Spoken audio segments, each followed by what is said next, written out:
8 hours நின்றுட்டு செய்கிற duty தான் சார். 5 இயர்ஸாக இஎன்டி ரிலேட்டட்னு வெர்டிகோவை பார்த்துட்ருக்கேன். பட் என்னென்னா டிசீசஸ் தான் சார் அதிகம். வாங்க சார், வாங்க. நல்லா இருக்கீங்களா? உங்கள் மகனுக்கு இந்த தடவை சரியாயிரும் சுத்தமாக. இது என்னன்னு சொல்லட்டுமா? வெர்டிகோங்கிறது ஒரு நோயோட ஒரு சிம்டம். ஒரு நோய் வந்து சர்வைக்கல் ஸ்பாண்டிலைட்டிஸ், கழுத்தில் எலும்பு தேய்மானமாகி டிஸ்க் பல்ஜ், டிஸ்பரோட்டூசன், டிஸ்பிளாஸ், பிரேக்கில் நிரல்ஜ் அப்படின்னா ஜவ்வு வீங்கி, ஜவ்வு தொத்தி, ஜவ்வு விலகி நரம்பு அழுத்திட்டு இருக்கிறது. அதோட கழுத்தை இப்படியே வச்சுருக்கீங்களா, அதுலேயே வரும் அதெல்லாம். அது வந்து அதோட ஒரு சிம்டம் தான் வெர்டிகோ. நீங்கள் வெர்டிகோவையே மெயின்னு நினச்சிட்டு இருக்கிறீங்க. வெர்டிகோவை தனியாக டீல் பண்ண பார்க்குறீங்க. அப்புறம் இஎன்டி கிட்ட அது எழுதி என்ன பண்ணுறது? வாழ்க்கை பூரா சாப்பிட்டே இருக்க வேண்டியது. ஆமாம், அது பேரெல்லாம் வேற மனப்பாடம் பண்ணி வச்சிருக்கீங்க. எல்லாமே இன்க்ளூட் ஆகி பட் எதுவுமே day to day 8 hours standing தான் சார். ஈவன் இப்போ இந்த neck pain, back pain, spinal கார்டில் அதிகமாகிட்டு இருக்கு பெயின். பேக் பெயின் இருக்குல்ல. அதே மாதிரி இந்த டிசீனஸ் எப்படின்னா கிரிட்டினஸ் அதிகமாக இந்த குனிஞ்சு நிமிரும்போது திருப்பும்போது அது கொஞ்சம் ஹெவி ஒர்க் தான் சார். ஹைட்ராலிக் ஃபீல்டு இருக்குது. 8 hours நான் நின்றுட்டே தான் செய்யணும். மிஷின்லேயே ஸ்பேனர்ஸோட தான் இருக்கும். ஸோ அந்த வெயிட்டை லிஃப்ட் பண்ணி வச்சுட்டு ஒரு செகண்ட் எப்படி திரும்பி இருக்கும்போது அந்த இம்பேலன்ஸ் வந்து இதாகும். கழுத்தில் இடுப்பு எலும்பெல்லாம் சின்ன வயசுலேயே தேஞ்சி 34க்கு மேலே காமன் தேஞ்சி போய் அதனால் இதெல்லாம் நடந்துருச்சு. இப்போ நான் எக்ஸசைஸ் சொல்லி கொடுத்தேன்னா இது டோட்டலாக க்யூர் ஆயிடும். 15 நாள் 100 நோய் ப்ரோக்ராம் யோகான்னு வச்சுருக்கேன். அதுதான் எழுதியிருக்கேன். அதான் ரொம்ப எக்கனாமிக்கலாக எல்லாத்துலேருந்தும் சரி பண்ணிக்கலாம். கழுத்து, இடுப்பு, இம்பேலன்ஸு, வெர்டிகோ எல்லாமே சரியாகும். நான் ப்ராமிஸ் பண்ணுறேன்.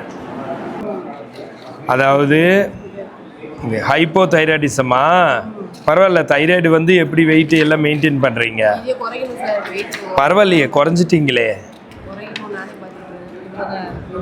HbA1c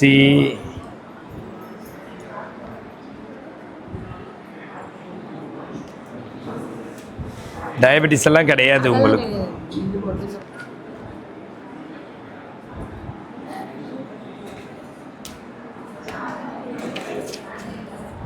எல்லாம் ஸ்ட்ரெஸ்னால தான். நான் அந்த 15 நாள் 100 நோய் யோகான்னு சொல்கிறேன்ல, அதுதான் செய்யணும். அது செஞ்சால் எல்லாம் சரியாக போயிடும். கவலைப்படாதீர்கள். பல்லுக்கு என்ன சொன்னீங்க? அதெல்லாம் கழுத்துலேருந்து தான் வலிக்குது. பல்லு வலி கிடையாது, கழுத்துலேருந்து தான் வலிக்குது. எந்திரிச்சு நில்லுங்க.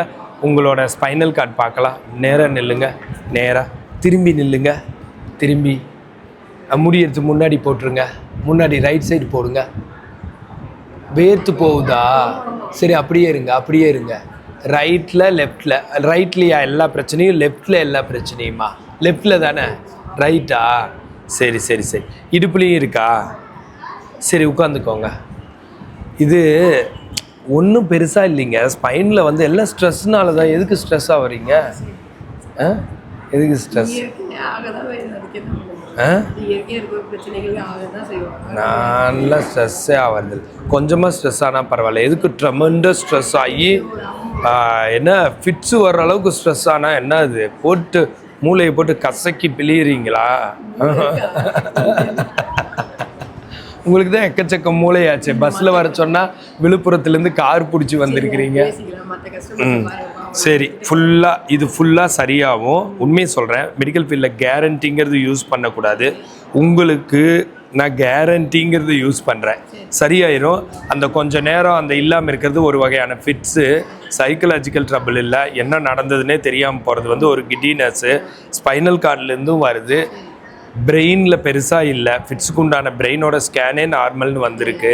இதெல்லாம் அதுலேருந்து தான் வருது. வழக்கம் போல தான். சின்ன ட்ரபிள் தான். கவலைப்படாதீங்க. எடுத்துக்கோங்க. சரியா?